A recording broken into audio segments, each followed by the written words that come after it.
Is Social Security committing fraud?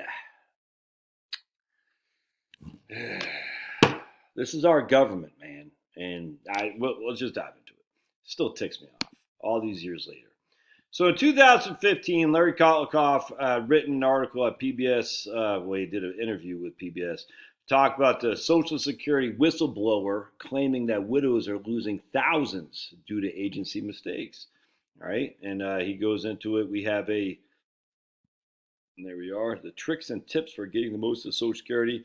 So it talks about John McAdams, who worked at Social Security as an authorizer in Philly. He had worked there for 10 years. And a possible risk to his career, he sent Larry a note blowing the whistle on a number of Social Security practices that he considers unfair, dishonest, and unworthy of our government. He's been trying internally to get Social Security to act appropriately in the cases he is questioning, but so far to no avail. All right. And so Larry was skeptical repeatedly of the SSA, and John is the first person working for it to come forward and provide a glimpse of what goes on there. Well, here's what has gone on in this case. I've already done videos on this, how widowers are being denied benefits. That's okay. That's 2015. John McAdams has been there since 2005.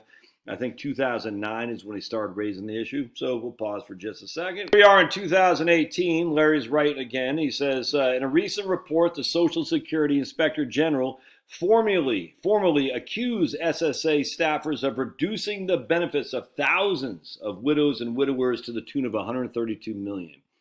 The method, forcing, cajoling, suggesting, or even let widows and widowers file simultaneously to receive both their survivor benefits and their retirement benefits. Doing so prevents widows and widowers from taking one benefit first and the other later after it's grown.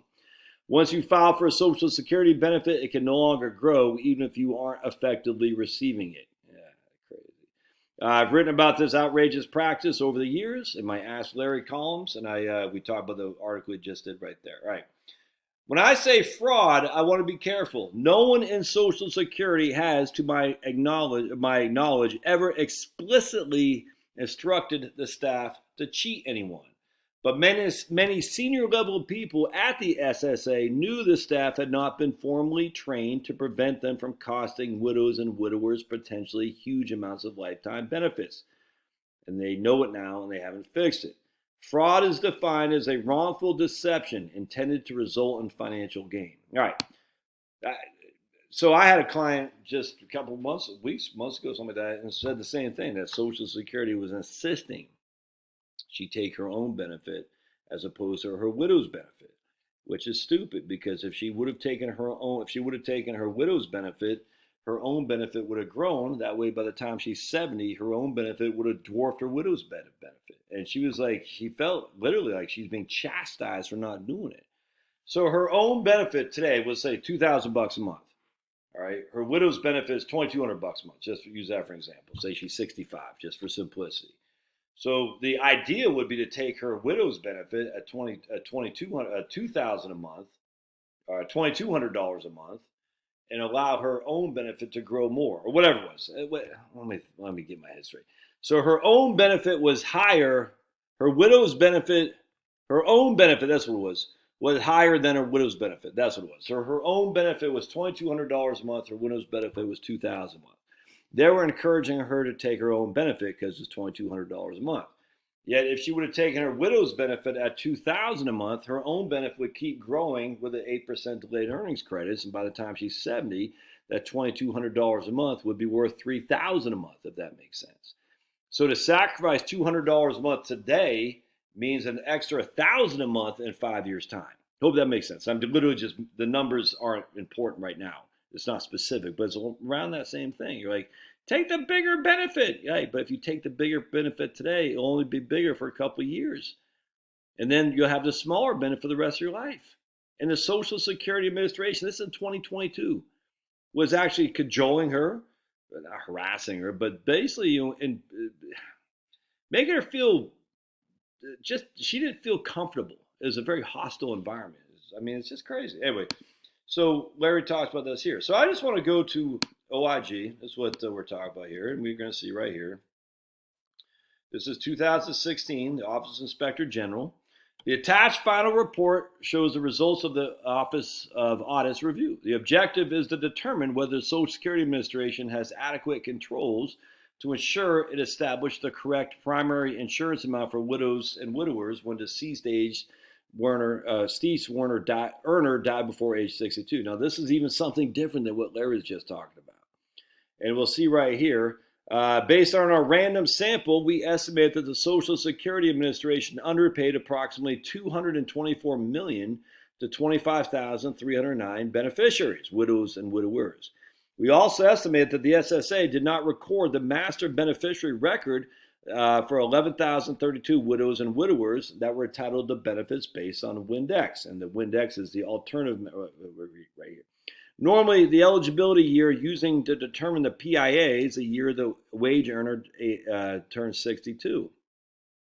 However, the Social Security Act requires an alternative PIA computation for aged and disabled widowers' benefits when the deceased wage earner dies before the age of 62. That alternative method is called Windex and can result in a higher monthly benefit amount payable to widows and widowers because the PIA calculation uses the widower's eligibility of the year the wage earner would have attained 62. Anyway, either way, this is something different than what Larry's talking about. But we're seeing right here, even that alone, they denied $224 million to over 25,000 widows and widowers. All right, so then we're like, so we already have issues going through the roof. Now we go to 2000 and right here, retirement beneficiaries potentially eligible for widowers benefits. 2020. This is a whole nother. The attached final report. What? Hey, Benny's got some good ears. The attached final report presents the results of the Office of Audit's review. This is again in 2020.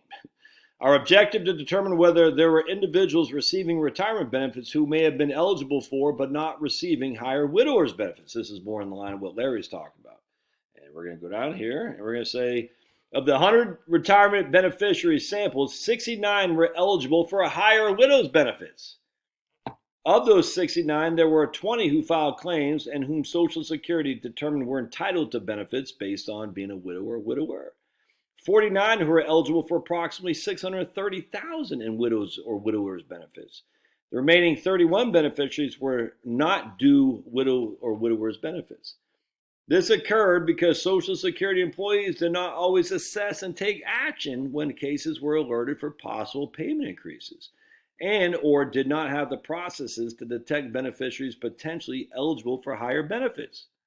Based on our review, we estimated that 15,076 retirement beneficiaries were eligible for $193 million in widow or widowers benefits as of September 2019. Further, we estimate another 12,000 of these beneficiaries could lose an additional $531 million in benefits over their lifetimes. We've made 5 recommendations for Social Security to act on the cases we identify as potentially eligible for higher benefits. All right, the point being, again, so this is more what Larry's talking about, but either way, this is like hundreds of millions of dollars, year in, year out.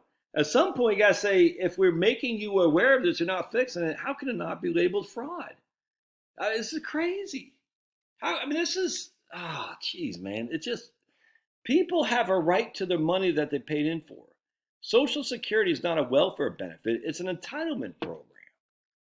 And most people come to rely on Social Security for the bulk of their income. And the worst case scenario is a widow, my wife, Charlotte. She's 82 years old and she's frail, and Social Security is giving her bad info. That's just wrong, dude. It's shameful. It's shameful. And it needs to be fixed.